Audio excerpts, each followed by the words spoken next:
Okay. Starting the stream.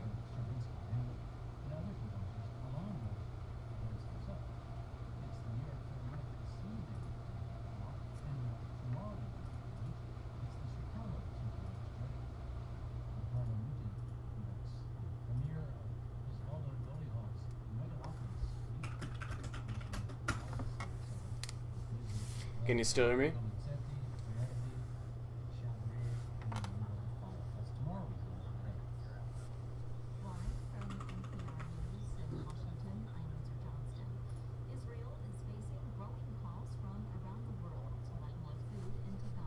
Oh, you can just mute the video, which I think is on. There we go.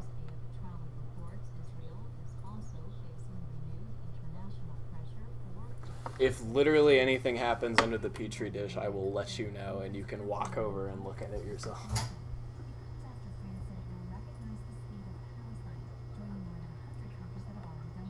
Hello. Hello, hello, hello, hello, hello. Yeah.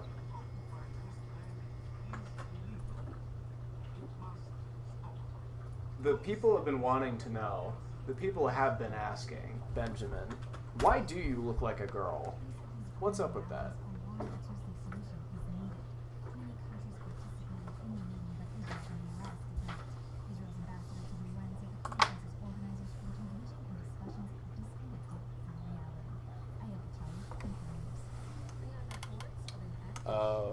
It's just kind of convergent. I see. Okay. Welcome to Microstream, the world's pseudo podcast with the worst audio quality imaginable. We've got the dishwasher running. NPR is playing, not music at the moment, I don't think. It's news, which is not what I like hearing, but it's ad-free radio, and that's important because I hate listening to ads more than I hate classical. I think it's really funny that I put on classical for this, but I don't really enjoy listening to it a lot of the time. It creeps me out. It is creepy.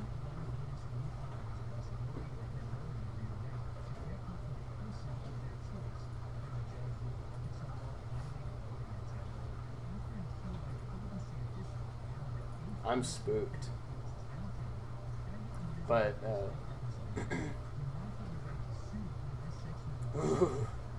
it just sent a shiver down my spine even thinking about it. Under the scope for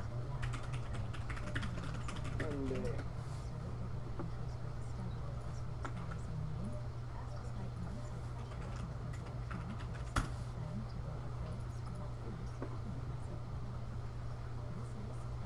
Among other things. But those are two pretty important roles because whenever I need a little bit of conversation, you're my favorite person to talk to.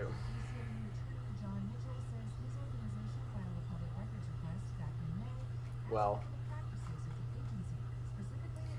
the little dirt particles we're looking at today, these are the same as the last several weeks. We're looking at sediment from the Cliff House Sandstone that was collected just a few months ago. We're in search for small shark teeth, small fish teeth, and other fish bones. But so far, there has not been any in any of the sediment that I have screened thus far, and that is okay, because part of the job in specifically this type of work you would call micropaleontology. A lot of it can just be looking at dirt to confirm that there is nothing in there. And sometimes if a fossil, if a unit is not very fossiliferous, it might take several hours of screening and picking to find anything. So I'm not going to say there's a 0% chance of finding any fossils today. I don't find it particularly likely, and part of the job is just going through to verify that things are barren when you think they might be. So I'm going to be going spoonful by spoonful. I've got several pounds of this material to get through, but I just go spoonful by spoonful. And we're only going to go for 30 minutes today. We started a little bit late. I had kind of a busy day, so I'm only going to go for 30 minutes just to keep kind of chipping away at screening this stuff. And I'm going to try to be a little more chatty. It's really difficult to like screen and try to have a conversation with myself at the same time, which is why some weeks I just put on the radio and I'm like, we're listening to music, that's what's happening. And if I find something, I'll say something, but if not, leave me alone.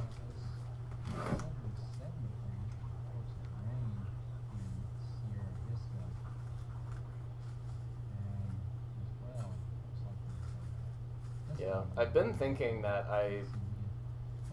because obviously, like, part of the point is to have people live on the stream in the audience, and it just kind of seems like Monday at 4 p.m. Arizona time just doesn't seem to have a ton of people, and occasionally when I've gone past like 5 o'clock, sometimes people will show up.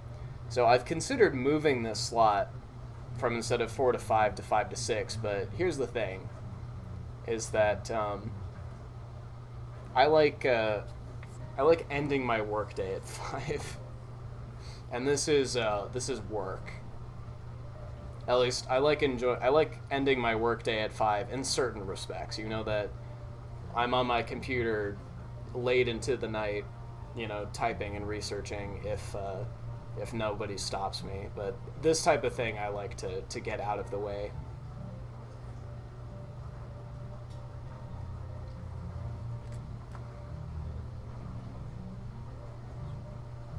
Yeah. But here's the thing, if you're a stream viewer, this is supposed to be more entertainment. So if it's work for me but entertainment for you, then maybe later in the evening works. But I don't know, we'll see. It would be nice if I had some more interesting material, because sometimes the stuff I was screening earlier in the year and then last year from the Menifee, that actually had material in it, and I would find a couple teeth per stream, so that was cool. One of the honestly difficult things is finding something to look at under the scope every week, because I do this from home, so I don't have access to like a laboratory collection, and there's not exactly a way to check out fossils from the U of A collection. There's nobody really to ask to loan stuff out. I might see if I can bring some stuff home on Mondays to do photography on days that I don't have any like really pertinent screening to do, because that's one of the things that I do kind of enjoy doing is if I've got a set of fossils I want to get some good close-up photos of, bring those and do the photography.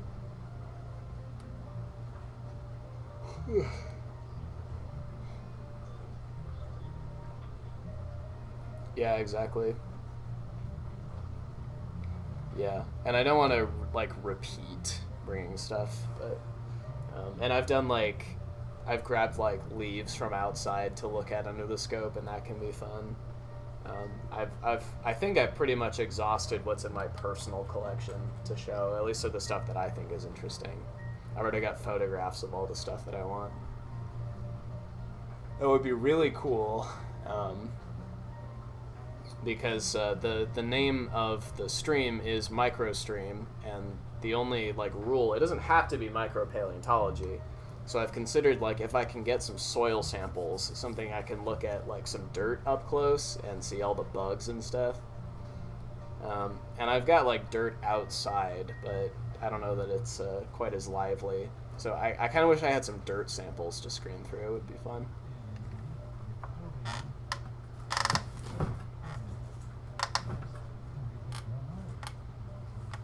In Arizona, I don't know, I could walk to Lowe's, shoplift a couple pocketfuls of dirt.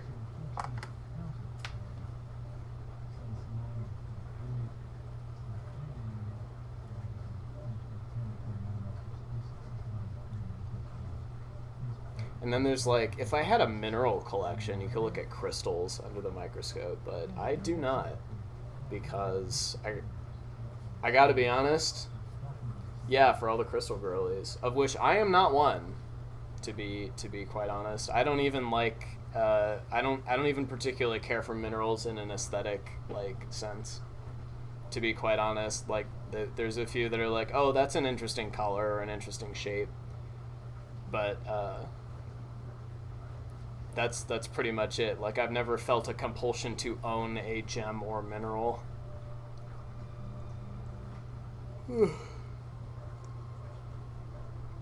I think I've also a couple of times put my coins under the microscope to look at, like, I know once I took a bunch of coins, like a foreign currency that had animals on them, and did some photography under the microscope.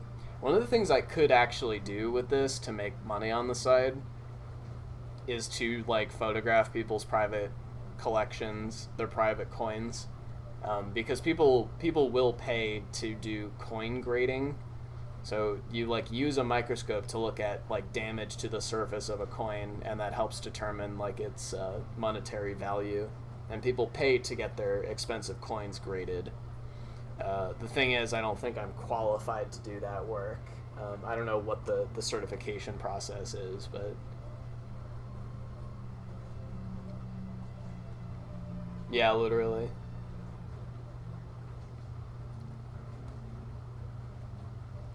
I'm already so tired. Today, I saw, tragically, a Cybertruck on the road. It had been a few months, actually, since I'd seen one driving around.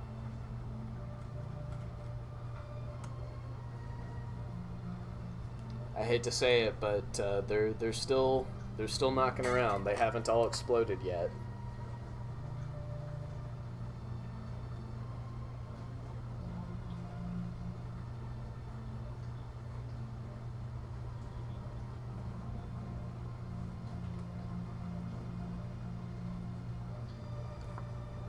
I think I drove by a Tesla. Yeah, I drove by the Tesla dealership on my way home, and I don't think I saw any out. So that's fun. I personally love seeing, and I've seen this twice in the past couple days, Teslas that have a sticker saying something to the variety of, you know, I bought this before we knew Elon was crazy. And it's like, well, the Cybertruck absolutely doesn't count. Also, like, when do you think we, quote-unquote, found out when he was crazy? Because I feel like if it's post-2018, you were just not paying attention. Like, if you've bought a Tesla since 2018, you at least in theory were aware that he slurred the name of a hero diver by calling him a pedo guy. And we're still okay giving money to a company of which he is the CEO. So I guess in theory you might not have heard that, but it's like, come on. In reality, what those stickers are is like, it's a please don't vandalize my car sticker. It's like, okay, whatever.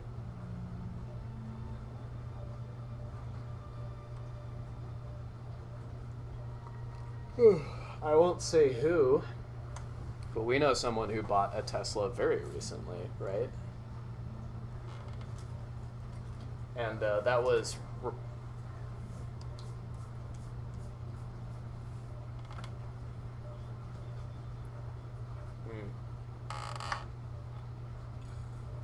the one we're thinking of, there's no excuse. That was like December of last year. That's a little...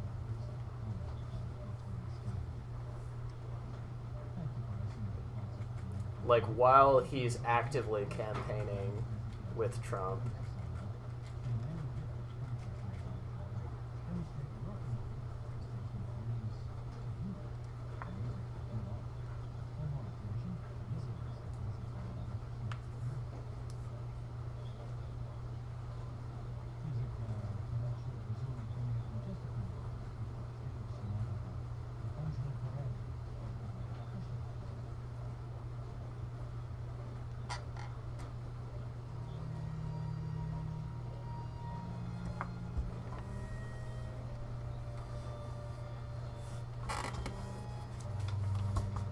Yep, he's the hype guy. He's the marketer.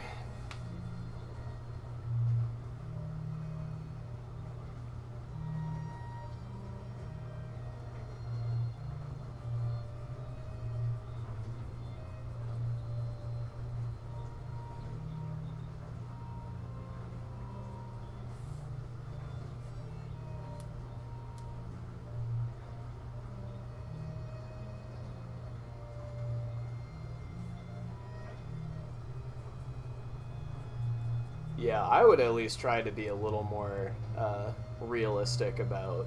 I mean, he'll say things like, "We'll have a human colony on Mars," and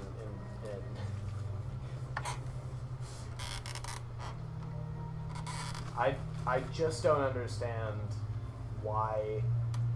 Is it not apparent how far away we are? Not, and it's not physically from Mars. Like, we know we can get stuff to Mars.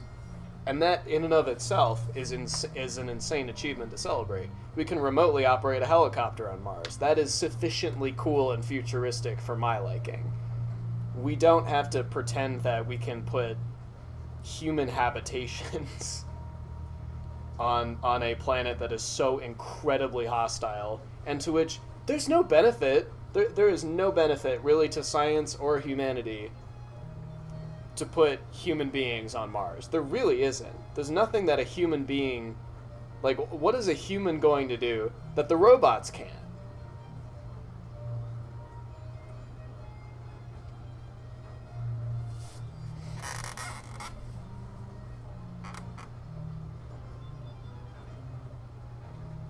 Yeah.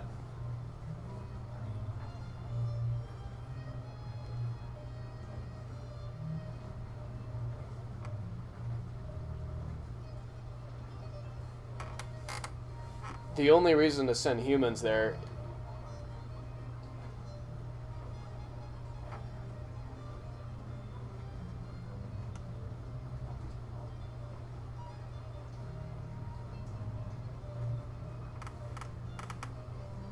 other than just saying that we did.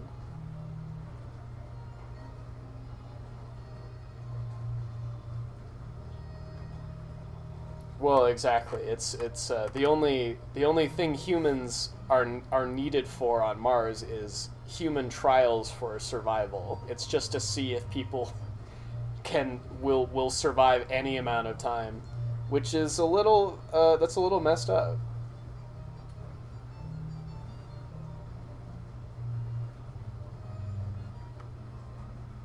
Yeah, let them. They're doing good work. Don't well. Let them take their little selfies. Yeah, why not? And crucially, the robots are not coming back from Mars. You know, if any, when humans went to the moon, they weren't just like released back to the general population. They had to be sealed off and like kept in containment just in case they accidentally brought back any like organic molecules.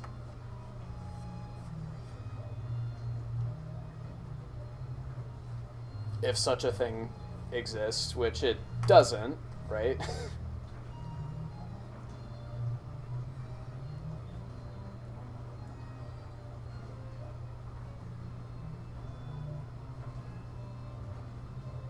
Especially back then. That was one of the crazy things about putting a human on the moon in the 60s was that imaging, technology was certainly not that, certainly not as advanced as it is today. So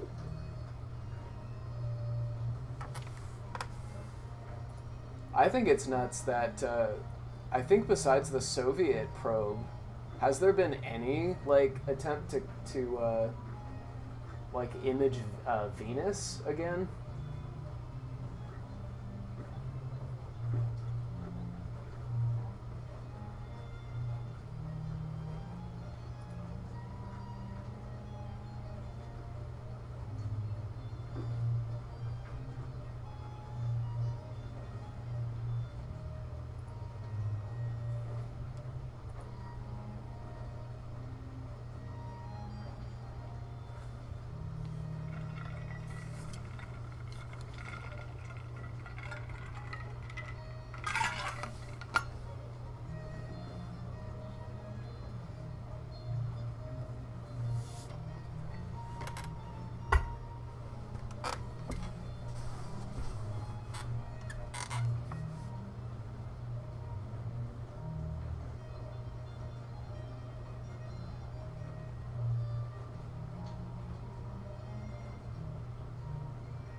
Imagine getting sent to Mars and then coming back and having to immediately get in an isolation chamber for who knows how long.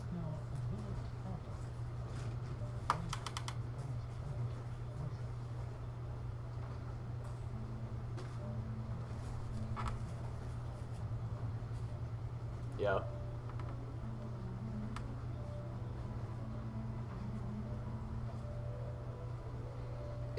It genuinely would not surprise me if we find microfossils on the moon, or on Mars. Maybe even stromatolites, something like that. Wouldn't shock me. Now, finding living biological organisms is, at least anything other than like a unicellular whatever, seems a lot less likely. Would still be quite cool. And I see no reason to believe that any life form more complex than that could even possibly be alive there. Just does not seem realistic.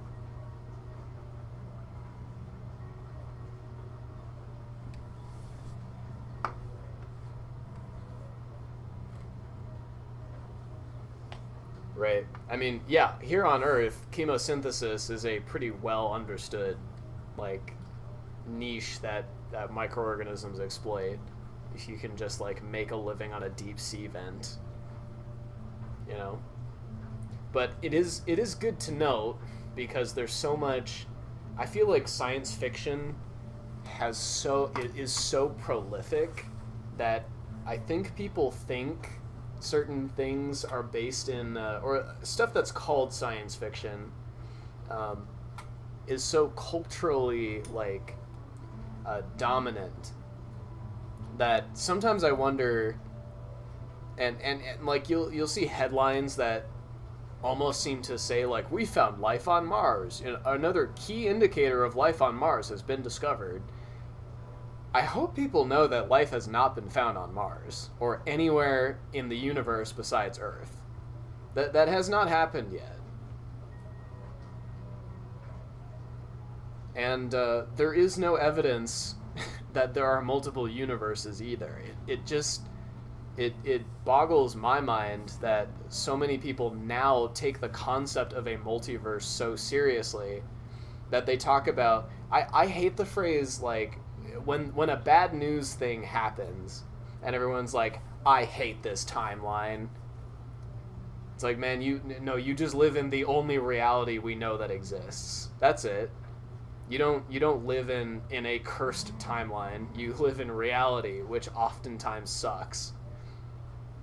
And also, like, quite frankly, a lot of the time, and this is for everyone too who says things like, I'm tired of living through a historical event. Unless you are literally living in a place where that is happening, right? You lived through a historical event during the pandemic. That one actually did happen. Simply being alive on planet Earth while a natural disaster happens somewhere completely unrelated to you, that's not you living through a historical event. That is you hearing about news and making it about yourself. Go ahead.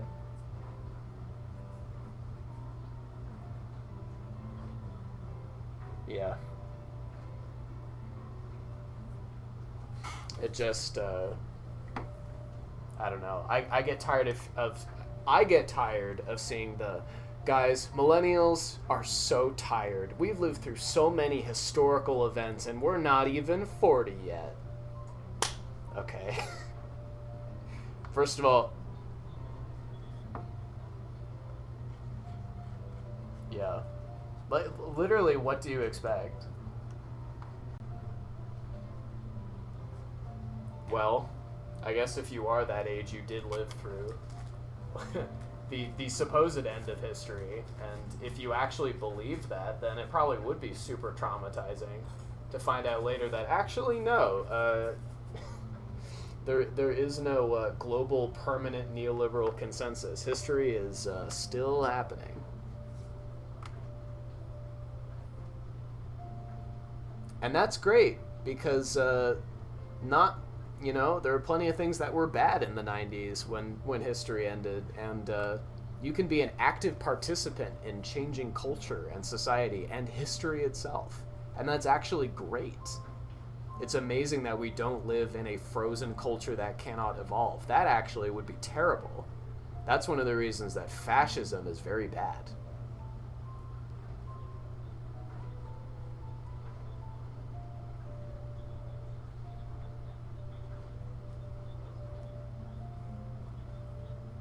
Yeah.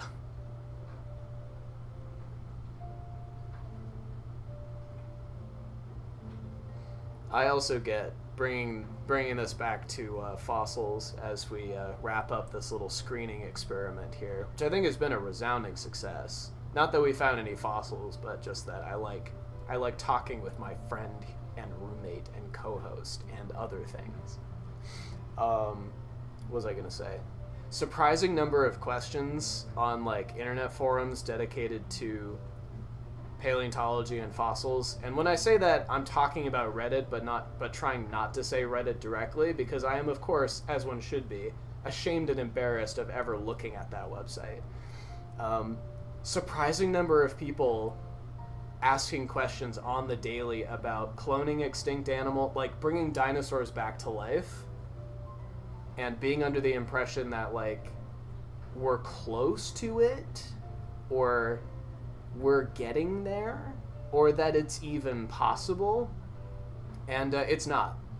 I can promise you, listen, and I've said this enough that I have basically the same spiel every time. I am not one typically to say that certain things cannot happen, because, in particular when it comes to science, because science will make a fool out of you on a long enough time scale. However, there is absolutely no reason to believe that there is any feasible mechanism with which to obtain DNA of an animal from the Mesozoic. Again, we're saying cloning dinosaurs. You know, you can, well, see, here's the thing. You could say, well, just clone a chicken. But cloning itself is such a fraught, like, it's not an easy thing to do. You know, I actually don't know that there are any examples of cloning birds or reptiles. I think it may have only ever been done in mammals. So there actually is not any success thus far in doing something like that with any animals that are closely related to, or in the bird's case, descended from what you think of when you hear dinosaur, right? There's no reason to believe that DNA can survive even remotely long enough to make that possible. And there's no reason to believe there's any other mechanism, right? Literally, what else is there? Is, like, time travel? Hey, physics minor, is time travel possible? We're getting close to that, right? We're figuring that out?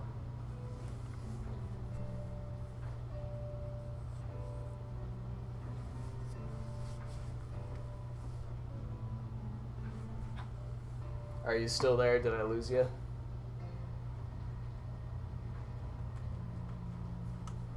Okay, I might have lost Brayden. Oh well, we're at the 30-minute mark. I'm gonna assume that what happened was they were going to answer whether time travel was possible, but a time traveler appeared and silenced them before they could spread the news. So that's unfortunate. Rest in peace, and I will see you guys next week.